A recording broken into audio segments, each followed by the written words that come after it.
Welcome to Ballet Bites. Today, we're diving deep into the mechanics behind that perfect plié. It's like the rocket fuel powering every jump in your routine, you know? Yeah, it's fascinating because something as simple as a bend can completely transform your performance, right? Exactly. And here's a thought. If your plié is just a polite knee bend, you're not really engaging that depth. You're essentially shortchanging your jump. Right. I read about that June 2024 study from the University of Calgary. They found that a plié that's about 2 inches shallower can drop your vertical jump by 22%. Yikes. That's a real game changer. Yeah, it's like trying to fuel a race car with low-octane gas. You're not going to reach peak performance. And yet, in class, teachers keep shouting, "Again, deeper," while dancers bounce off like little pogo sticks. Absolutely. The rush of fast center phrases seems to push dancers to cheat that full descent. And when you skip that complete range, you seriously lose power. And that's why we're now seeing a trend. Coaches on TikTok are pushing for a whole slow plié minute in warm-ups. It's all about rebuilding muscle memory properly, right? Even if it means slowing the pace for a bit. Yeah, it's a refreshing shift, although I wonder if it's being adopted across all studios or just the more progressive ones. True, not everyone's on board yet. Some studios still chase those flashy transitions, like they'd prefer a quick combo over a solid foundation. Yeah. It's a bit like rushing to finish a puzzle without checking if all the pieces fit. And that brings us to another hot topic, turnout. With all the updates and training, are we finally letting natural movement guide us over tradition? Exactly. After the Royal Ballet School's March 2025 guidelines kicked out forced turnout as a hazard, the focus has shifted dramatically. Now it's all about getting the hips to lead. Turnout should come from the hip socket rotation, with the ankles and knees just following along. But even with that shift, you still see those old school duck foot moments on social media, don't you? You do. It's like some dancers are caught between the old aesthetic and new safety standards. And honestly, strengthening those deep rotators isn't glamorous, but it sure beats risking a hip labrum injury in the long run. Yeah, I agree. Though I sometimes wonder if in emphasizing natural limits, we might sacrifice a bit of that classic look. What's your take on finding that balance? There's definitely tension there. I mean, it's like being torn between a vintage style and modern efficiency. But in the end, building strength and avoiding injury, longevity, is way more important than chasing a potentially hazardous aesthetic. Absolutely. Now let's talk about port de bras. It's interesting how today's emphasis on technical tricks sometimes leaves the upper body, sort of forgotten on stage. Oh, totally. You see, dancers can nail a triple pirouette and then throw out spaghetti arms that lack any real storytelling. Dance Magazine in July 2025 highlighted just that, the disconnect between lower body precision and upper body expression. Right. And I love how some schools now include weekly upper body phrasing labs. It's like taking acting class on Pointe. Even if it feels a bit awkward at first, it forces dancers to tell the story with their shoulders and sternum, not just their feet. Exactly. It's like your body becomes a full narrative device.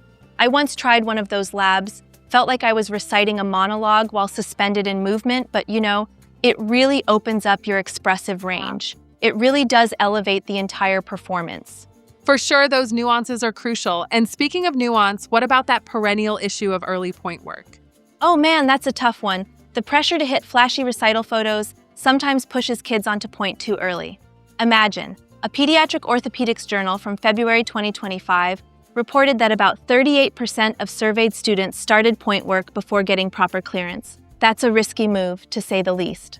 Yikes, that's alarming. It's like trying to build a house on an unstable foundation. No matter how pretty the exterior, it might crumble later.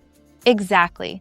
And it underlines the need for proper pre-point conditioning. Think of it like strengthening your core before expecting you can lift heavy weights. Up to releve hops, core planks, and, even those TheraBand clamshells can be super effective. Yep, right. No shoe should do the heavy lifting for you. The focus should be on building your innate strength before relying on flashy point work to carry the day. Absolutely.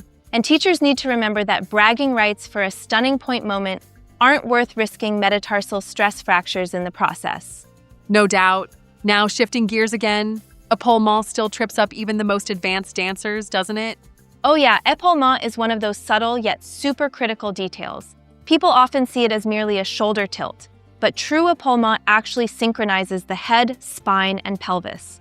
It adds a whole extra dimension to even a simple tendu. I love that nuance. I mean, the Paris Opera Ballet's January 2025 training video really nailed it by advising nose and navel opposites, a cue that instantly injects depth into a movement. Right, it's like turning your whole body into a painting where every element tells its part of the story. I often suggest to dancers they should film their adagio, freeze frame every développé, and check if their head and shoulders are genuinely participating in the narrative. It's a real eye-opener. For sure, and that's a strong reminder for all of us that ballet isn't just about the precision of the lower body. It's about conveying emotion and story throughout your entire frame. Exactly. So if we round it up, our key actionable points today are to get that plié deep, ensure natural but safe turnout, keep honing that storytelling port de bras, enforce proper pre-point conditioning, and of course, master the subtle art of épaulement. Yep, power, technique, and longevity all start with these foundational moves. It's really about respecting your body's natural design while still reaching for high artistic expression. And it's like a tech audit for your ballet technique. Ensure every movement builds towards stronger, healthier performance. Right. It's not just about looking good on stage, but lasting well beyond that moment. You know, I have to gently challenge one thing here. Sometimes I worry that the chase for social media likes might be pushing some to overlook these fundamentals. Do you think that's true? I definitely see that happening. It's like, in the race to nail that Instagram-worthy shot, coaches and dancers might rush through basics that are crucial for staying injury-free in the long term. We need to balance short-term spectacle with long-term sustainability. Absolutely, because what good is a killer performance if it comes at the cost of serious injury later on? Exactly. Every drill, from slow plié practices to turnout strengthening and upper body labs, should be viewed as an investment in your longevity as a dancer.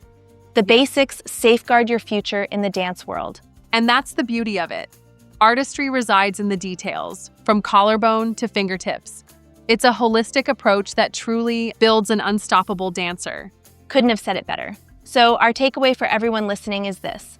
Audit your technique, embrace slow and steady progression, and remember that every robust movement you build now sets the stage for future brilliance. Exactly. Keep working on those fundamentals, share your progress, and never shy away from asking the tough questions about your technique. That's how you grow, both artistically and physically. That wraps up our Ballet Bites deep dive. Stay safe, train smart, and never lose sight of the story each movement tells. Thanks for tuning in. Like, comment, and keep the conversation going. Here's to dancing with both passion and precision. Until next time.